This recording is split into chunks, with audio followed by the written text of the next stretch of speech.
राधे राधे प्यारे भक्तों, प्रिय आत्मन, ये जीवन कोई संयोग नहीं, ये पूर्ण योजना है। तुम्हारे जीवन में जो कुछ भी घट रहा है वह संयोग नहीं, वह ईश्वर की गूढ़ और गहन बुद्धि का सटीक निर्णय है। तुम सोचते हो कि क्यों नहीं मिला तुम्हें वो जो तुमने चाहा, परंतु कृष्ण कहते हैं जो तुम चाहते हो वह हर बार तुम्हारे लिए उचित नहीं होता। जो तुम्हें मिला है वही तुम्हारे आत्मोदय के लिए सर्वोत्तम है। जब अर्जुन रणभूमि में खड़ा होकर मोहग्रस्त हुआ तब भी उसने यही प्रश्न उठाया था, हे केशव, मैं क्यों लड़ूं जब मैं अपनों के विरुद्ध हूं?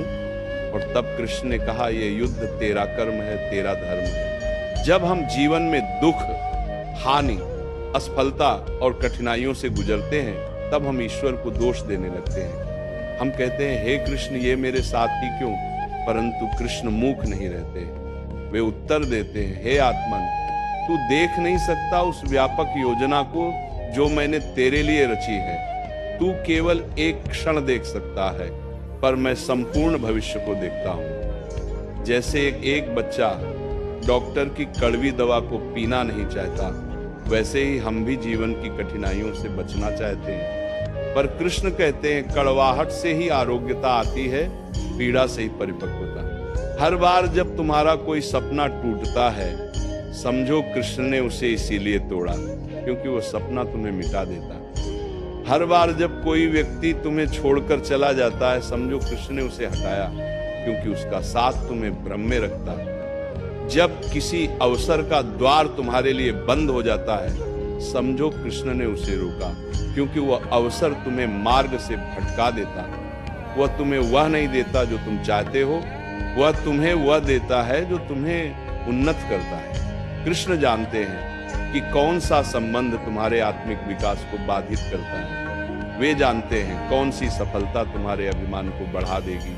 वे जानते हैं कि कौन सा सुख तुम्हारे संयम को नष्ट कर देगा।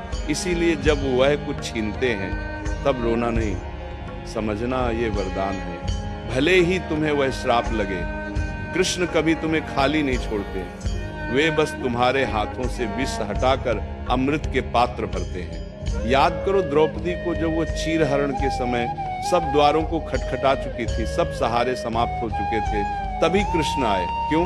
क्योंकि जब तक मनुष्य स्वयं पर निर्भर करता है तब तक वो भगवान को नहीं पुकारता। जब वह स्वयं को पूरी तरह समर्पित करता है तभी भगवान उतरते हैं और कृष्ण कहते हैं, जो मुझे शरण में आता है मैं उसका योगक्षेम वहन करता हूँ। तुम्हारे जीवन में जो विलंब हो रहा है वह अस्वीकार नहीं है, वह तैयारी है।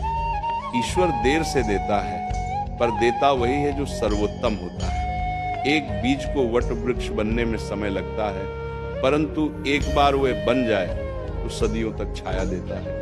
वैसे ही तुम्हारे जीवन में जो रुकावटें आ रही हैं वे तुम्हें मजबूत बना रही हैं। कृष्ण तुम्हें गढ़ रहे हैं, संवार रहे हैं, तपाकर खरा सोना बना रहे हैं। अगर तुम्हारी प्रार्थनाएं अब तक पूरी नहीं हुई तो ये मत समझो कि कृष्ण ने तुम्हें भुला दिया। नहीं, वे सुन रहे हैं, पर वे जानते हैं कि ये समय नहीं है। जिस प्रकार सूर्य समय से पहले नहीं उगता, उसी प्रकार ईश्वर की कृपा भी समय से पहले नहीं प्रकट होती। जब समय आता है तो वो कृपा ऐसे बरसती है कि जीवन खिल उठता है। कभी किसी चीज की अनुपस्थिति से दुखी मत होना। कृष्ण जो लेता है वह कभी तुम्हारी हानि के लिए नहीं होता।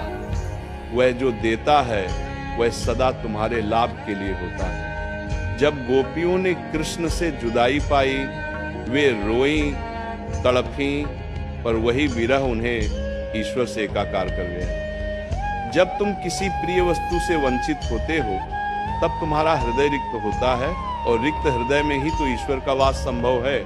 जीवन के हर मोड़ पर जब तुम्हें लगे कि सब समाप्त हो गया, याद रखना कृष्ण वहां आरंभ करते हैं जहां तुम्हारी शक्ति समाप्त होती है।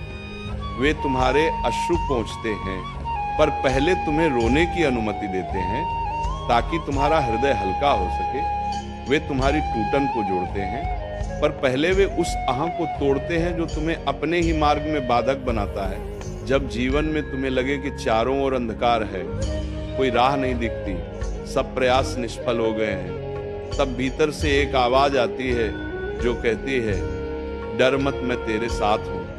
ये कोई और नहीं, स्वयं श्री कृष्ण की वाणी है।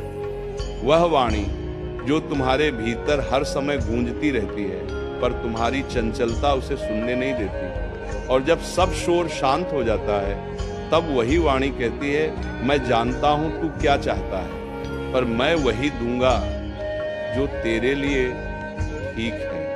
कभी कभी ईश्वर तुम्हें किसी ऐसी जगह भेजते हैं जहां सब कुछ तुमसे छीन लिया जाता है, तुम्हारी पहचान, तुम्हारा सम्मान, तुम्हारे संबंध, यहाँ तक कि तुम्हारा आत्मविश्वास। परंतु उसी खोने की प्रक्रिया में वह तुम्हारा वास्तविक स्वरूप प्रकट करते हैं। तुम स्वयं को खोजना प्रारंभ करते हो, और जब तुम्हारा झूठा आवरण उतरता है, तब कृष्ण तुम्हें तुम्हारा सत्य दिखाते हैं। सोचो, अगर कृष्ण अर्जुन को वो करने देते जो वो चाहता था, तो क्या महाभारत संभव थी? नहीं। अगर वह युद्ध से भाग जाता तो केवल वह नहीं, धर्म भी हार जाता। परंतु कृष्ण ने उसे रोका, चेताया, समझाया, और वही अर्जुन जो मोह में डूबा था, वह वीर योद्धा बनकर उभरा।